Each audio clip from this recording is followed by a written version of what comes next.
feeling like a shark in a shrimp tank. Big fish, small pond in the shrimp tank. Hey everybody, welcome to the post-show wrap-up of the Shrimp Tank. I'm your co-host Ted Jenkins, sitting here with my co-host Lee Hosman. Of course, our guest today is Seth Chandlee, who is the CEO, I like that move, of Chandlee & Sons Construction. They are one of the largest construction companies right here in Atlanta for all your construction needs. And as always, you can hear a replay of all of our fabulous podcasts for all of our amazing CEOs and business owners at shrimptankpodcast.com. You can go to iHeartRadio. That's the best place to download us, or always go to Apple Podcast, Google Play, Stitcher, SoundCloud, or anywhere around the internet. And today, we're in our outdoor studios in Savant. So we're a little bright today in the background, but it's kind of fun. We're respecting everything going on with COVID-19 and make sure everyone's safe. But we wanted to get back to doing live broadcasts and giving you live post-show wrap-ups of the Shrimp Tank. So, Ted, here's what I find so intriguing. And, Seth, you know, my issue with Seth all show is that he's happier than me, Ted, and has more energy than me. And not many people have more energy and are happier. And then, more importantly, you make it look so easy. You have minimal complaints. You just kind of keep rocking and rolling. And that's the first question I have for you, Seth, is you make this look so easy to have such a successful business. You've built an amazing culture at your company, which allows you to do that. Come on, man, level with us. It's not that easy. Tell our listeners what exactly you do to have built this. Culture is a big thing in any business. Culture is, it's like, it is your business, actually, especially when you're all together in an office, in a building. That establishes any and everything for the whole company, how successful it can be. So our culture has always been like to be like family, to be able to talk about things, to have no politics in the office. Everyone can speak with each other and find out. Everyone's there to help each other. There is nothing that's too bad or too crazy to talk about. And we all actually care about that. So we're relaxed. We don't have all these stringent rules or regulations or policies. And let me phrase that, to some extent, we're relaxed, but we have to have certain policies. And then everyone feels comfortable, and they feel like they're part of something, and then they're tied into the business's success, and they want to be involved in it. So the culture is important, and businesses fail because of culture. And as these gentlemen know with their own businesses, they have cultures themselves, and they have to. So that happens over time, and the owners establish it. And as long as you hire the right people that fit that mold of your culture, then you'll do well. So I'm wondering, there are so many construction companies around Atlanta, and people, when they have to do a job, try to separate one from the other. But you have this process you go through called lean construction. Share it with our viewers about how that works and why it really separates Chandlee. Sure. Lean construction, in my personal opinion, is the only way to build, period. It solves all the issues. It solves people's worries about cost. It solves issues of timelines.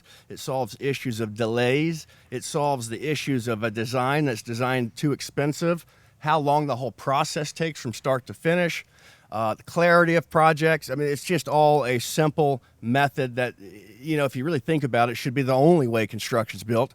But unfortunately, there's the traditional method, which causes a little more complexities. We're basically doing lean construction as we were building our company, but we didn't know it was called lean construction.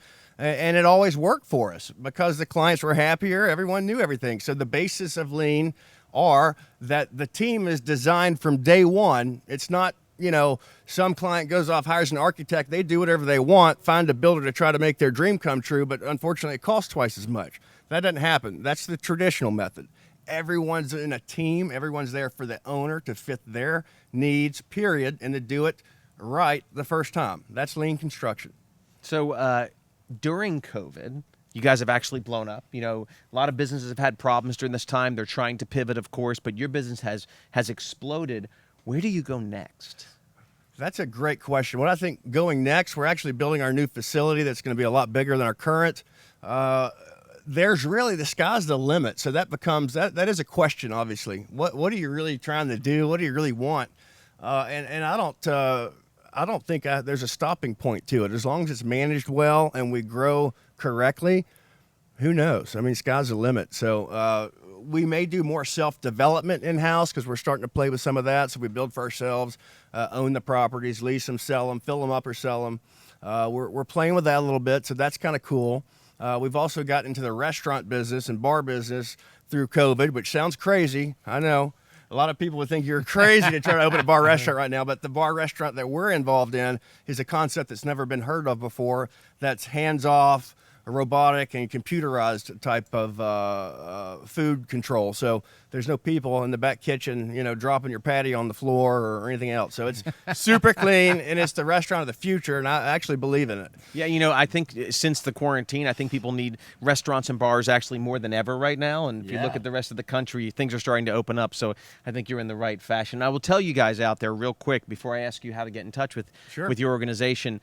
Seth makes it look easy.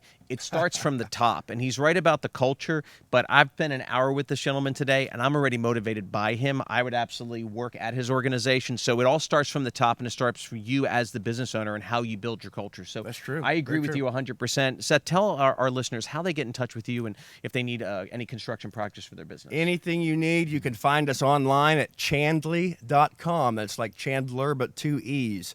You're just type in Chandlee and you'll find us. We pop up. We have our website, chandlee.com. We also own about, 30 other websites that go straight to chandlee.com. You can find us or call the main office at 678-278-9226. Our team's standing by at any given time to help you. We've got a great, awesome staff. It's your needs that are most important, and we work for you to help you accommodate whatever it is that you need or what your wants are. That's it. We don't do anything other than what you need and what you want.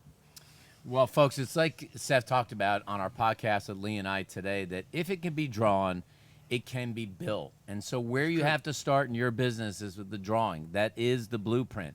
And think about what your vision is and what your mission is and what the goals are and what the roles are of people in the organization, and then building a strategy to execute that blueprint. And once you do, then you're going to build the building that is your business that will bring you a lot of success. So remember that today. Be inspired. If it can be drawn, it can be built. And that's your post-show wrap-up of the Shrimp Tank. I've been feeling like a shark in a shrimp tank. Big fish, small pond in the shrimp